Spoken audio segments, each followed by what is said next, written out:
Continuando con el planteamiento del problema, vamos a ver ahora el petróleo, la ciencia económica y el pensamiento económico venezolano. El pensamiento económico ha sido tardío en Venezuela. Se manifiesta después de la muerte de Juan Vicente Gómez. En todo el siglo XIX es poco lo que se escribe con criterios científicos sobre la economía, ni en su cobertura nacional ni de forma puramente teórica. El empobrecimiento general y continuo de la vida intelectual del país fue la secuela, peor, de larga etapa de guerras civiles y asalto de montonera. Excepción admirable, se puede citar, el estudio de Fermín Toro en las reflexiones sobre la ley del 10 de abril de 1834 y de Cecilio Acosta, quien enseñó economía en la universidad.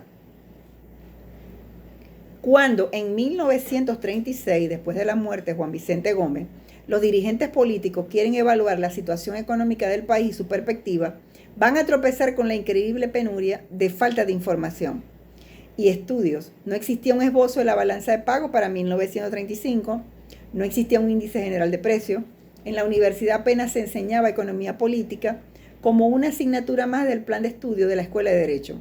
Arturo Lapietri me inició en la cátedra de Economía Política el estudio de la economía venezolana. Se comenzó a hablar del bolívar, del petróleo, del desequilibrio entre la vieja economía rural y la nueva economía petrolera, de la geografía económica y de los problemas de la realidad económica del país. El panorama económico en Venezuela entonces va a cambiar a partir de esa fecha, de 1936. Comenzó a hacerse, digamos, atípica.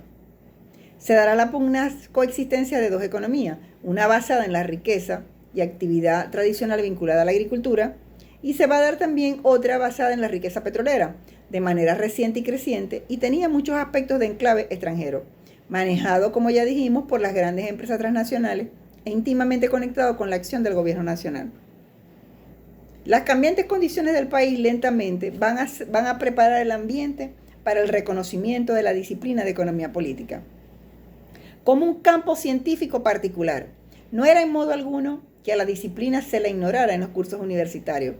Por ejemplo, Julio César Sala enseñó economía política en la Universidad de los Andes entre 1909 y 1910.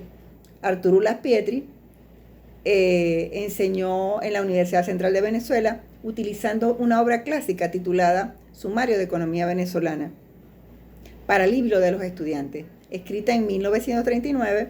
Ambas asignaturas se impartían en la Facultad de Derecho, pero era una disciplina accesoria en la formación de futuros abogados. Con el auge de la riqueza petrolera, comienza a formarse un pensamiento económico venezolano. Toma por el objetivo el análisis y el diagnóstico de las peculiaridades de esas dos economías extrañas y hasta contrarias entre sí, provocada por la acción de la explotación petrolera. Esta situación le va a dar al comienzo, o desde el comienzo, cierto carácter pragmático al pensamiento económico nacional y una inevitable intención política.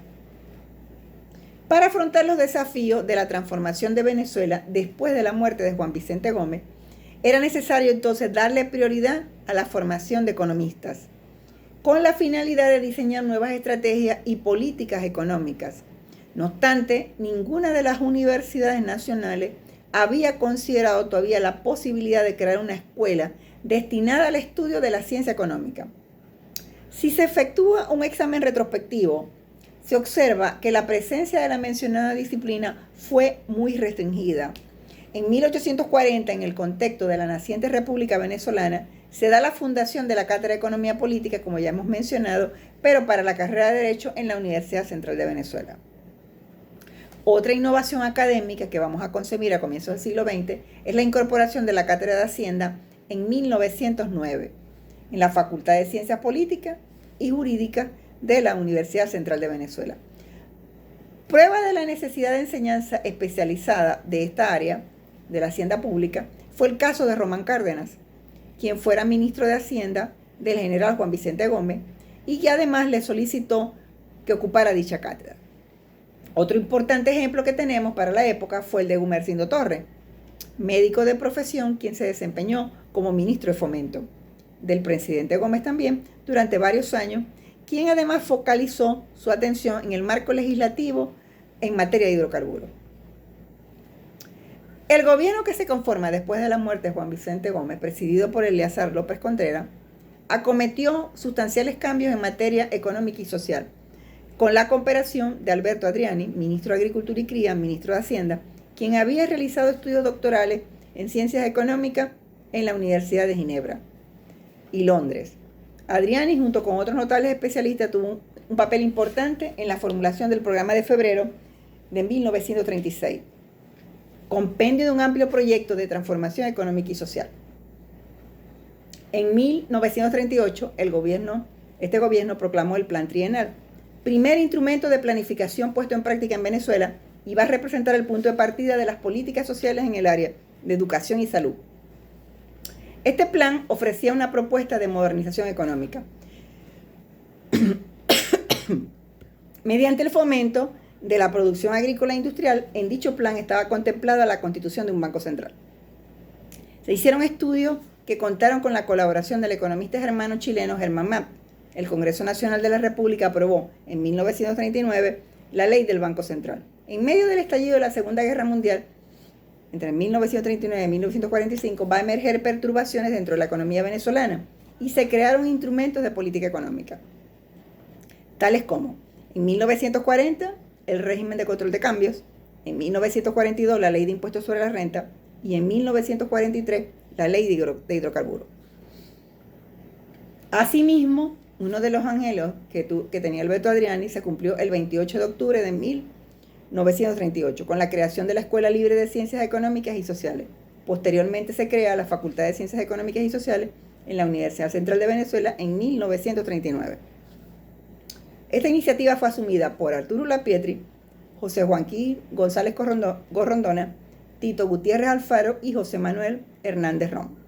Como consecuencia entonces de la fundación de esta disciplina como carrera universitaria, Venezuela por primera vez va a contar con economistas profesionales que se formarán no solo en el estudio general de la ciencia económica, sino también en el interés de conocer y señalar soluciones a los numerosos problemas de carácter económico que afloraban en el país a partir de la explotación petrolera.